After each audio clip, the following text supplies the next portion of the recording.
আমি জিনিসটা বুঝলাম না, তারা আসলো বসলো আর গাড়িটা নিয়ে উদাও, মানে প্রকাশ্যে গাড়ি নিয়ে গেছে, আরেকবারের গাড়ি হ্যাঁ নিয়ে গেছে, কিরম পাজির। কিন্তু হ্যাঁ কতক্ষণ যাইতে পারবো গাড়িটা ধরে তো না। এই যে ইসলামী ব্যাংকের সামনে থেকে গাড়িটা চুরি করলো, সে যে আসলো কিভাবে গাড়িটাতে বসলো, চাচা দেখেন কি অবস্থা, এমন একটা পরিস্থিতিটা সৃষ্টি করছে। হ্যাঁ চাচা দেখুন গাড়ি নিয়ে গেছে। হ্যাঁ মানে এই যে ইয়ে হয়েছে 1 নম্বরে হ্যাঁ ফোনটা দিয়া বলছে যে এখানে গাড়িটা আছে, আর সে আসলো আইসা এভাবে ঘোরাফেরা করছে, কইরা হাইরা গাড়িটা নিয়ে গেছে। মানে বেটা নতুন গাড়িটা কিনে না এখানে রাখলো, আর তারা পিছে আইছে শোরুম থেকে, আইসা হাইরাই গাড়িটা খুব করে লয়ে গেল। এরা তো মনে হচ্ছে 1919 সর্বোচ্চ চুরের টেকনিক থাকলে এভাবে গাড়ি নিয়ে চলে যেতে পারে, কিন্তু তারা যে এই শোরুমের গাড়ি নিয়ে গেল, বেড়া যে এখনো শোরুমে টাকাই দিল না, আর তারা যে এভাবে টাকা না দেওয়াতে গাড়ি লয়ে গেল, তার তো কিছুই না, শোরুমওয়ালা তো তারে ধরবো। মানে সে গাড়িটা নিয়ে কোথাও কোন পর্যন্ত যাইবো, সিসিটিভি ফুটেজে সব দেখা গেছে কিভাবে গাড়িটা লয়ে গেল। এখন সে ধরা খাবে এন থেকে 10 মাইল 15 মাইল 20 মাইল, গাড়িটা নিয়ে কোথায় যাবো,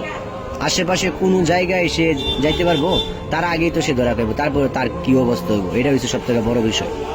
এখন এটা জানার বিষয়, এখন হচ্ছে তারা আলোচনা করতেছে গাড়িটা কেমনে নিয়ে যাবো, এমন একটা পরিচয় যাবো করে কি দেখছো।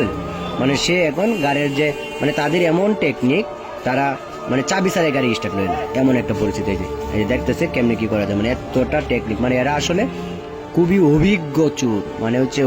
মোটরসাইকেল সম্পর্কে তারা খুবই ভালো বুঝে এবং কিভাবে স্টার্ট লওয়ানি লাগে এটা তাদের খুব জানা। ওই যে এই পাশে আরেকজন, মানে সেও এটার সাথে জড়িত, মনে হয় যে জড়িত, মানে এমন একটা পরিস্থিতি সৃষ্টি হয়েছে, মানে সে উঠলো উইটারে এখন গাড়িটা নিয়ে চলে যাবে,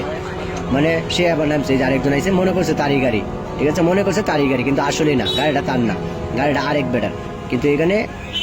মানে সবাই তাকায় আছে, মনে হচ্ছে তারই গাড়ি, কিন্তু সে ভাবতেছে যে গাড়িটা তার, আরেকজন যা আসছে তার মনে করছে, কিন্তু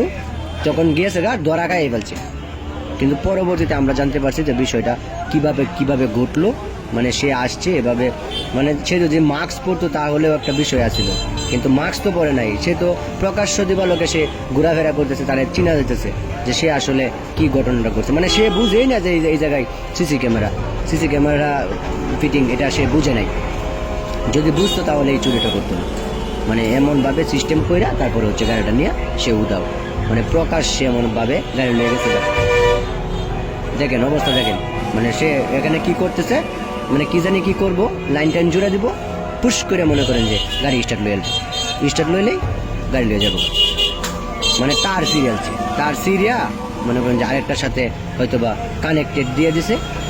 এই যে নিয়ে যেতেছে, কাম সাইডালছে, মানে নতুন গাড়ি বেড়া কিনে আনছে একটু আগে, এর মাঝখানে বেড়ার গাড়ি লয়ে উদাও, মানে সবকিছু ওকে, মানে এক গাড়ি চাবি মনে হচ্ছে চাবি আছে,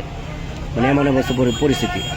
শেষ, গাড়ি শেষ মুহূর্তের মধ্যে, মানে বেড়াও সাইড দিয়ে দিছে, আরেকজন আইছে, আর এই পাশে একটা গাড়ি রাখা, এটা শুইছে না ধরছেও না, ওই নতুন গাড়িটা টার্গেট করে ও শোরুম থেকে আয়রা এভাবে গাড়ি লয়ে গেছে। মানে এখন সতর্কতা অবলম্বন করতে হবে, কারণ হলো এভাবে গাড়ি অনেক চুরি হয়।